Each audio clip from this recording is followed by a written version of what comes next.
এই বিদায় শব্দটা অনাকাঙ্ক্ষিত, কারোর কাছে এই শব্দটা কাঙ্ক্ষিত নয়,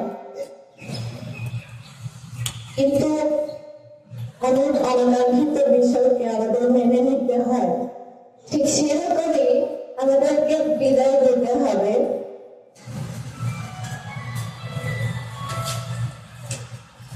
আমাদের এমনি স্যার একটা কথা বলে গেলেন যে উনি আমাদেরকে মন থেকে বিদায় দেবেন না, শুধু শারীরিক ভাবে বিদায়। আমরা ঠিক সেরকম শুধু শারীরিক ভাবেই বিদায় দিচ্ছি, আমরা মন থেকে কখনোই এখান থেকে বিদায় নিতে পারবো না। আমরা যখন প্রথম সেই 2019 সালে মাদ্রাসায় এসেছিলাম, সেই বছর থেকে আজ পর্যন্ত অনেক স্মৃতি জমা হয়ে গেছে।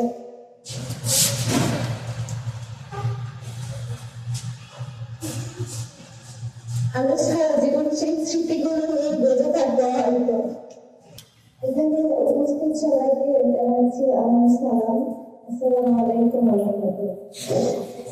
আমরা জন্ম নিই মৃত্যুর জন্য, কোথাও যাই সেখান থেকে ফিরে আসার জন্য। ঠিক সেরকমই আমরা এই মাদ্রাসায় এসেছিলাম নতুন ছাত্রছাত্রী হিসেবে 2019 সালে। ঠিক সেরকমই হঠাৎ করে আমাদের বিদায়ের সময় ঘনিয়ে আসলো। আসলে এই বিদায় শব্দটা অনাকাঙ্ক্ষিত, কারোর কাছে এই শব্দটা কাঙ্ক্ষিত নয়, কিন্তু এমন অনাকাঙ্ক্ষিত বিষয়কে আমাদের মেনে নিতে হয়। ঠিক সেরকমই আমাদেরকে বিদায় দিতে হবে।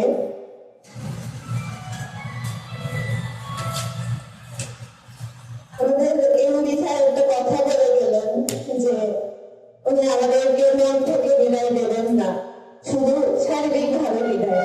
আমরা ঠিক সেরকম শুধু শারীরিক ভাবেই বিদায় দিচ্ছি, আমরা মন থেকে কখনোই এখান থেকে বিদায় নিতে পারবো না।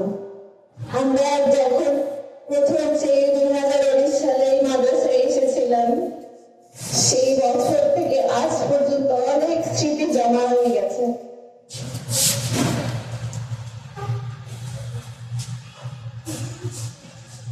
আমরা সারা জীবন সেই স্মৃতিগুলো নিয়ে বেঁচে থাকতে হয়তো।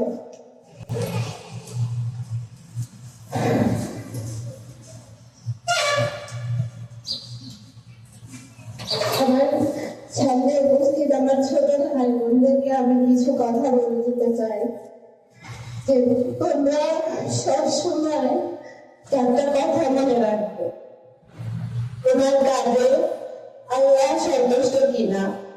দ্বিতীয়ত, তুমি তোমার স্বাস্থ্য, ক্যারিয়ার, পড়াশোনা, ইমান এগুলো সবসময় যত্ন নেবে। তৃতীয়ত, আগে নিজেকে ভালোবাসতে শিখবে, নিজেকে চিনবে, নিজেকে বুঝবে, নিজের সব কিছুকে সব সময় প্রতিরক্ষা করবে। চতুর্থত, যে কোনো কিছুর জন্যই আল্লাহর কাছে চাইবেন, দোয়া করলে সেটা অবশ্যই পূরণ করা হয় যে কোনো না কোনো ভাবে। তাই সামান্য দুটো ফিতে ছিঁড়ে গেলে যদি আমরা আল্লাহর কাছে চাই, তাহলে জীবনের সবচেয়ে বড় বড় সিদ্ধান্ত, বড় বড় বিষয়ে কেন আল্লাহর কাছে চাইব না। আর সেই দোয়ার মধ্যে আমাদেরকেও সামিল লাগবে তোমরা সবাই।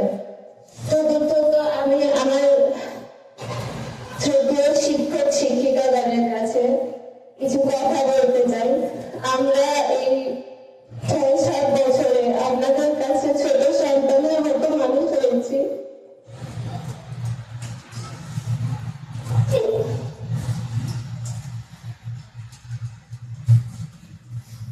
অনেক বেয়াদবি করছি, হয়তো অনেক ভুল হয়ে গেছে, আমাদেরকে ক্ষমা করে দেবেন। সব সময় আপনাদের দোয়ায় আমাদেরকে সামিল রাখবেন, এই আশা করে আমার বক্তব্য আমি এখানে শেষ করছি। সবাইকে আল্লাহ হাফেজ।